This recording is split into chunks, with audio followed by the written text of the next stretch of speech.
Hey, in Illustrator today, I'm going to show you how to make this spirograph in just a couple quick steps. It's pretty easy, so let's get started. Now, as you can see, I have two layers on screen. I have my layer 1, which is just my background and it's black. My layer 2 is going to be where I'm going to start drawing out this spirograph. So first thing I want to do is select my line segment on my toolbar, and my fill is set to none. The stroke is currently set to white. So that's just what I'm going with to start this out. Really won't make much of a difference in just a moment, but I'm dragging out my line, and currently my stroke is set to 13. So yours might be set to like 1 point by default. Go ahead and change it up to something a little bit bigger like this at 13 points.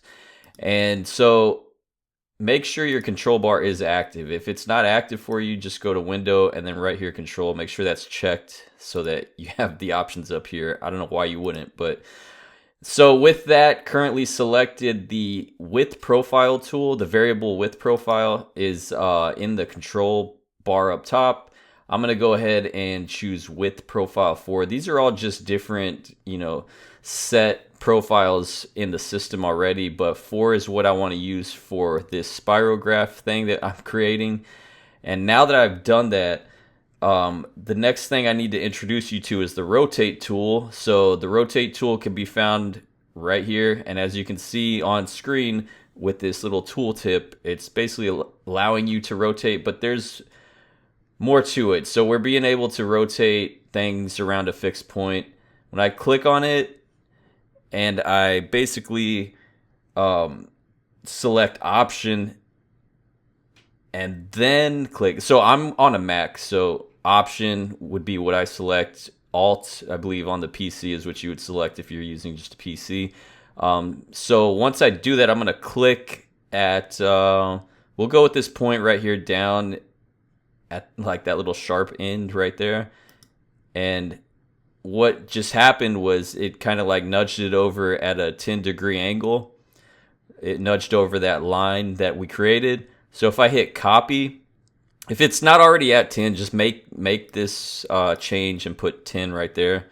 Mine already was because I did this before, but hit copy. Don't hit OK, don't hit cancel, hit copy, and then you'll see what's happening. What I need you to do next is, if you're on the Mac, press Command D. If you're on the PC, press Control D, I believe, and then you'll be able to create a whole bunch of copies that'll go around just like this in that 10-degree increment. All right, so now that we've done that, what I need to do next is basically apply a zigzag effect to this. So I'm going to select all of my artwork here, and under my effects, I just go to distort and transform and then zigzag. So once that dialog box pops up, you can see what I've done is I set mine to 10 pixels for the size of this zigzag, and I just left the ridges per segment at 4. My points are corners instead of smooth. So there you go. It lagged for a second, but that's what smooth would look like, and this is what corners is what I want right now. So it's just like a sharp corner, and I'll hit OK, and that's fine. So now that we've applied that effect, all I have to do is go to Object, and I want to expand this appearance so that I can apply this gradient properly to it as we finish this up.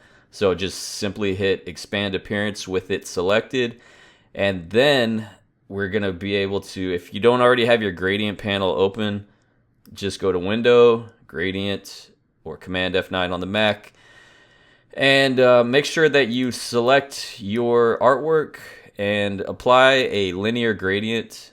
Actually, I need to reverse that. I'm going to swap the fill and stroke, and I'm going to turn the stroke off. Sorry about that if that happened to you.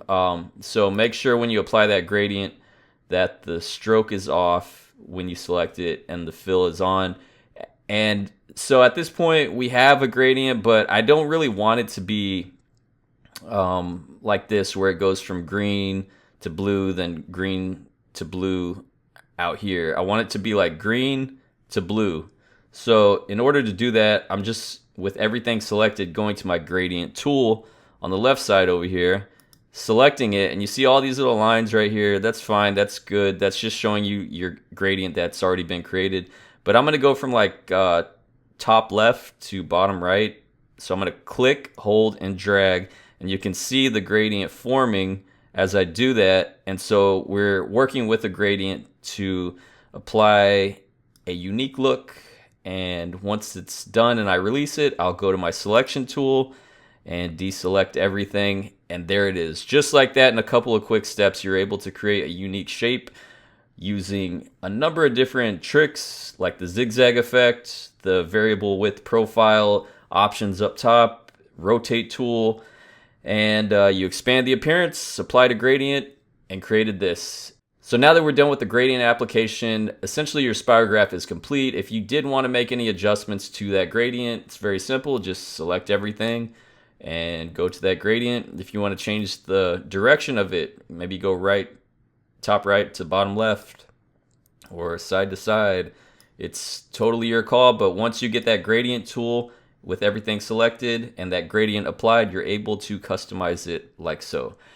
Hope you enjoyed this tutorial. Make sure you like and subscribe to the account, because I am going to be releasing a lot more content. So see you on the next one. Peace.